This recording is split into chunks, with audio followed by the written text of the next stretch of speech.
It started like any other holiday season, filled with the usual family anticipation. Christmas had always been a time for family gatherings, laughter, and the joy of watching her daughter, Emma, open presents.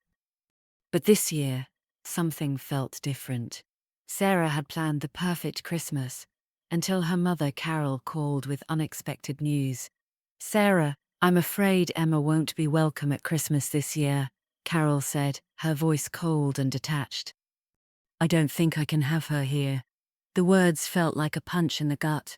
Sarah's heart dropped as she tried to process what her mother had just said. "What? Mum, what are you talking about? Emma loves Christmas with you. She's been looking forward to it for weeks."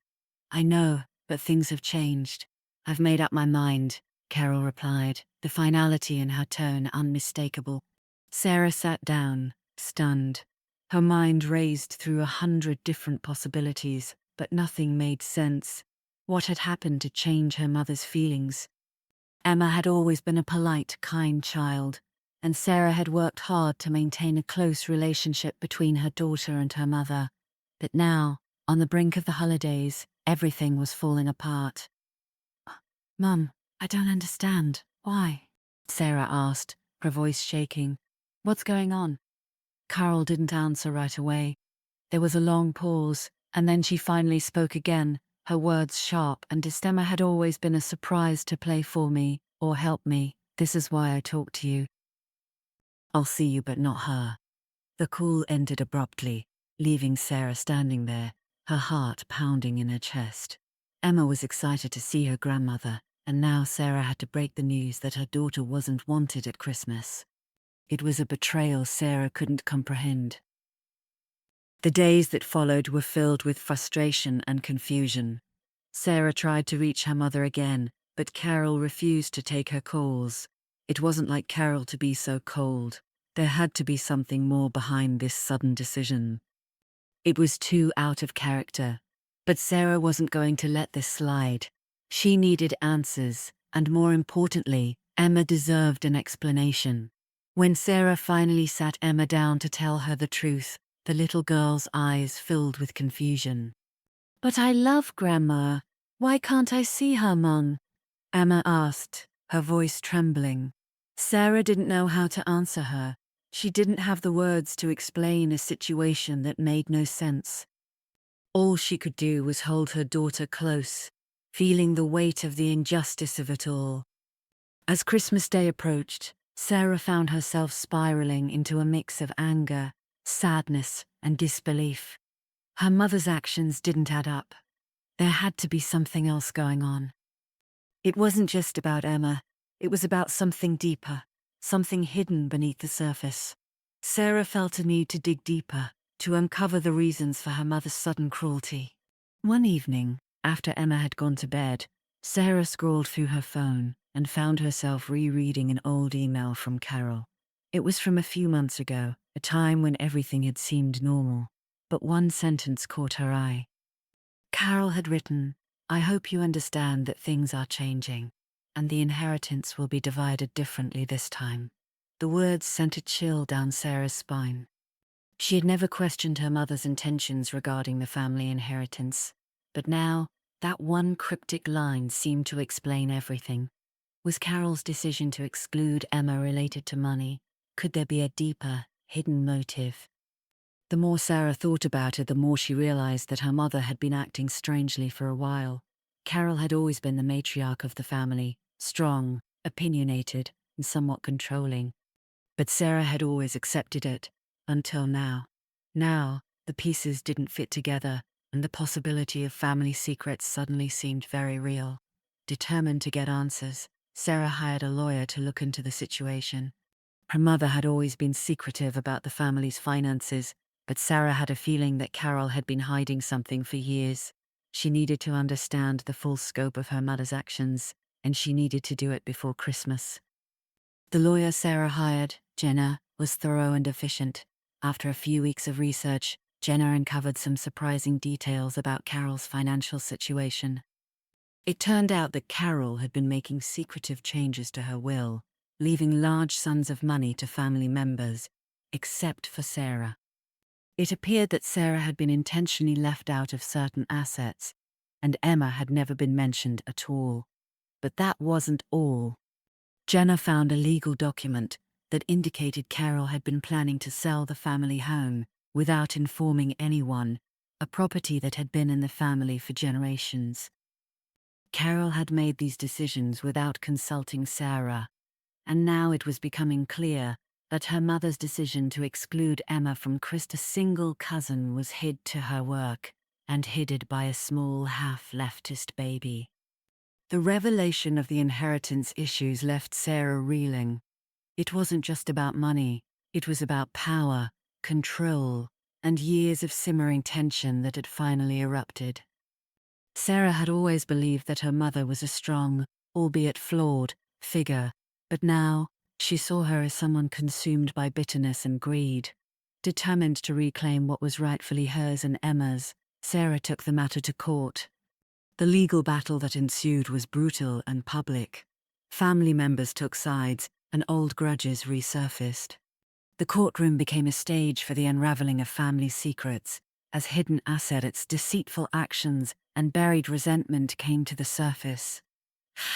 Throughout the legal proceedings, Sarah remained focused on one goal: to ensure that Emma had the future she deserved. It wasn't just about money, it was about protecting her daughter from the toxic legacy her mother was trying to impose on them. But the fight was long and grueling, and Sarah often found herself questioning whether it was worth it. One night, as Sarah sat at her kitchen table, poring over legal documents, Emma came up to her. The little girl, with her wide, trusting eyes, climbed onto her lap. "Mum, why doesn't Grandma like me? Why won't she talk to me?" Sarah hugged her tightly, holding back tears. "Grandma is confused, sweetie," she said, her voice trembling. "But we don't need her to be happy. We have each other." As the legal battle dragged on, Sarah's resolve only grew stronger. She fought for what Emma was entitled to, not just for the inheritance, but for the respect and love that her mother had denied her.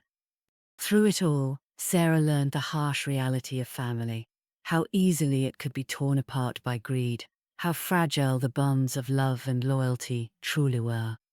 The confrontation with Carol had revealed a side of her mother that Sarah had never imagined. It wasn't just about money. It was about the control her mother had always sought to exert over her family. But Sarah was no longer willing to let that happen. She was ready to fight for her daughter's future, no matter the cost. The legal proceedings became more intense, with every hearing feeling like another battleground. Sarah's lawyer, Jenna, was meticulous, digging into every aspect of Carol's finances and behavior. It wasn't just about proving that Emma deserved a part of the inheritance. It was about exposing the manipulation and deceit Carol had orchestrated over the years. As the case continued, Sarah found herself grappling with conflicting emotions. Part of her wanted to believe that her mother had acted out of some misguided sense of love, that maybe she was just trying to protect something she held dear. But deep down, Sarah knew that Carol's actions were rooted in something darker, an insatiable desire for control that had torn the family apart. But through it all, Sarah's focus remained on Emma. She kept reminding herself that the battle wasn't for the money, it was for her daughter's sense of worth, her right to be loved and valued. Then came a turning point. In one of the court sessions, a letter was presented as evidence. It was a letter from Carol to an attorney from years earlier, written in the midst of her plotting to sell the family home. In it, Carol outlined how she planned to cut Sarah out of the will entirely, leaving her nothing. The letter also revealed her intention to take control of all family assets, ensuring that Emma wouldn't receive a single penny. The letter was explosive. It proved that Carol's intentions were far more deliberate than Sarah had initially realized. Carol's actions had been calculated, not just in the moment, but over the course of years. The letter detailed a pattern of manipulation, showing how she had intentionally kept Sarah in the dark about family matters, all while quietly planning her move to secure the inheritance for herself. Sarah sat back in the courtroom, her heart pounding. For the first time in months, she felt a sense of justice beginning to take shape. She wasn't just fighting the money, she was fighting for the truth. But the court battle was far from over. Carol, now backed into a corner, refused to back down. She hired a top-tier lawyer, a ruthless professional, who had a reputation for going to extreme lengths to win. The legal team's strategy was simple: discredit Sarah, paint her as unfit, and manipulate the narrative to make Carol appear as the victim of an ungrateful daughter. The courtroom drama escalated as Carol's lawyer painted Sarah as a neglectful mother, accusing her of not understanding the complexities of family dynamics. Sarah's lawyer countered with undeniable evidence of Carol's manipulations, including her secretive behavior and deceptive dealings. It was a war of words, of twisted truths and half-truths, and every day in court felt like another emotional toll on Sarah. She tried to shield Emma from the growing tension, but the little girl could sense the stress in her mother's eyes. At home, Sarah found herself questioning everything. Had she made the right choice by taking her mother to court? Could there have been another way to settle this? She often spent long nights alone, staring out the window, wondering if there was any chance of mending the rift with Carol. But every time Sarah thought about giving up, she remembered why she was fighting in the first place: her daughter, Emma. "I won't let her be hurt like I was," Sarah whispered to herself, her resolve hardening. "This isn't just about money. It's about showing Emma that family isn't about manipulation and control. It's about love. It's about respect." It was during these moments of doubt that Sarah drew strength from the love she had for Emma. She wasn't just fighting for a financial settlement. She was fighting for her daughter's right to feel valued, to feel like she mattered in a world that had already let her down in so many ways. Days turned into weeks, and Sarah found herself in a constant state of emotional exhaustion. Yet she pressed on, determined not to let Carol win. The legal team worked tirelessly, gathering testimonies from witnesses who had seen Carol's manipulative behavior firsthand. Slowly, the truth about Carol's intentions became clearer. She wasn't simply a mother protecting her assets. She was a woman trying to assert her dominance, one that would stop at nothing to maintain control. Finally, the court date arrived, the one that would determine the outcome of everything. Sarah felt a knot in her stomach as she walked into the courtroom, knowing that this would be the day everything would change. She couldn't back down now. She had already come so far. The judge listened carefully to both sides, her stern gaze never wavering. Carol's lawyer gave their closing argument, filled with accusations and emotional pleas. But when Sarah's lawyer stood to speak, the atmosphere in the courtroom shifted. The truth was now undeniable. Carol's secrets had been exposed, and the judge could see that Sarah had fought with nothing but integrity and courage. The ruling came down hard. The judge ordered that Carol's will be revised, and that Emma be granted her rightful share of the inheritance. The house, which Carol had planned to sell without consulting anyone, was to remain in the family, with Sarah gaining legal control over it. But perhaps the most significant part of the ruling was that the judge acknowledged the emotional harm Carol had caused Sarah and Emma. Carol was ordered to attend family counseling and to make a public apology for her actions. It wasn't a win for Carol, it was a wake-up call. The power and control she had once wielded over her family had been stripped away. As the courtroom emptied, Sarah couldn't help but feel a sense of vindication. It wasn't about the money. It was about reclaiming her family's dignity.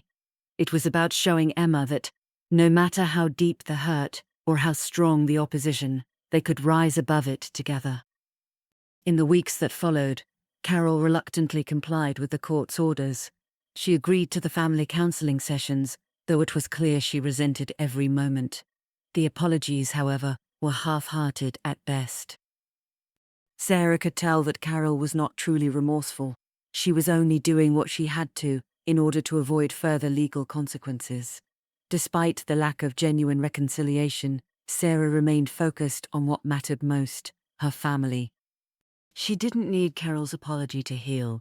She had already begun the process on her own, with the help of her lawyer and the support of close friends who had stuck by her throughout the ordeal. For Sarah, the real victory came in the form of peace. She had fought for her family, for Emma, and for herself. She had proven that love and respect mattered more than any inheritance. And as for Emma, she began to heal from the emotional scars left by her grandmother's rejection. Though she didn't fully understand the details, Emma knew that things had been unfair. Sarah made sure to create new holiday traditions, ones that weren't clouded by the bitterness and resentment that had once plagued their family. They spent Christmas together, just the two of them, surrounded by warmth and love. Sarah could finally breathe easy knowing that, despite everything, she had provided her daughter with the stability and support she needed. The years of deceit and control had come to an end, and now it was time to move forward. The journey had been long, but Sarah had learned valuable lessons. She had learned the importance of standing up for herself, for her family, and for what was rightfully hers. She had learned that sometimes the hardest battles were the ones that ultimately set you free. And while she had lost the relationship with her mother, she gained something far more important: her own sense of strength, resilience, and the unbreakable bond she shared with Emma. The road ahead wouldn't always be easy, but Sarah knew one thing for certain: no one would ever take her family from her again. As Sarah and Emma sat together one evening, looking at the Christmas lights twinkling on their tree, Sarah smiled softly. They had endured so much, but in the end, they had prevailed. They had reclaimed their peace, their happiness, and their future. "Mum," Emma said, her voice filled with innocence and love, "I'm really glad we're together." Sarah hugged her tightly, feeling a wave of gratitude wash over her. "Me too, sweetheart. Me too." And in that moment, Sarah realized that despite the broken family she had come from, she had built something far stronger. A family built on love, trust, and the unwavering belief that they could overcome anything together. As the weeks passed, Sarah and Emma embraced their new life, finding peace in their routine and stability in each other's presence. The weight of the legal battle began to lift, but the scars remained. It wasn't easy to forget the betrayal, the lies, and the harsh words that had been exchanged. But Sarah had learned that holding on to resentment would only keep her chained to the past. The future was what mattered now. While Carol continued her own journey of self-reflection, Sarah focused on rebuilding. She redecorated their home, adding personal touches that reflected the strength and resilience she had discovered within herself. Emma flourished in her own way, her laughter filling the rooms as she blossomed into a confident and happy young girl. It wasn't perfection, but it was their life, and it was enough. One afternoon, as Sarah and Emma were going through old family photos, Emma came across a picture of Sarah and Carol, taken years ago at a family reunion. Emma held it up, her eyes curious. "Who's this, Mom? Is that Grandma?" Sarah took the photo from her, staring at the younger version of herself and her mother. There was a time when things seemed simpler, when family meant unconditional love and support. But as Sarah looked at the picture, she realized that the past couldn't be reclaimed. It was gone, and holding on to it would only keep her from embracing the present. "That's Grandma, sweetie," Sarah said softly, her voice tinged with both nostalgia and sadness. "That things have changed." Emma looked at her with understanding, her small hand reaching out to hold Sarah's. "I like how things are now, Mum. It's just us, and it's nice." Sarah smiled, wiping away a tear that had escaped her eye. "Me too, sweetheart. Me too." As the years went by, the legal battles and family strife faded into the background, though they remained a part of Sarah's story. Carol had continued to live her life, but the distance between them had become a permanent fixture. There was no reconciliation, no healing that Sarah could force. The wounds were too deep, and the trust had been irrevocably broken. But Sarah no longer needed her mother's approval to feel complete. Sarah and Emma moved forward, focusing on their lives together. They traveled, explored new hobbies, and formed new relationships, ones that were grounded in respect and love, not manipulation or deceit. There were still moments of doubt, of wondering whether the family dynamic could have been salvaged. but Sarah knew that sometimes letting go was the only way to find peace. She had given everything she had to make things right, and now it was time to rebuild on her own terms. One day, as Sarah sat at the kitchen table, Emma came running in with a piece of paper in her hand. Mom, I did it! I got an A on my project! She exclaimed, her face beaming with pride. Sarah hugged her daughter tightly, feeling an overwhelming sense of pride herself. This was what mattered: the growth, the love, the unshakable bond they shared. Emma had grown into a strong, confident young girl, and Sarah had been there every step of the way. As they celebrated the small victories of everyday life, Sarah realized that this was the family she had always wanted. It wasn't perfect, but it was real. It was theirs. The years that followed were filled with moments of quiet joy and new beginnings. Sarah had learned that sometimes the greatest strength came from knowing when to walk away. She had fought for her family, and while the battle had been long and painful, it had ultimately led her to a place of peace. Carol, for all her power and control, had never been able to take away Sarah's ability to love and protect her daughter. And in the end, that was the true victory. Together, Sarah and Emma had reclaimed what was rightfully theirs, not in the form of inheritance or material wealth, but in the love they shared and the life they had built. It was a life free from manipulation, free from deceit, and filled with the promise of a brighter, stronger future.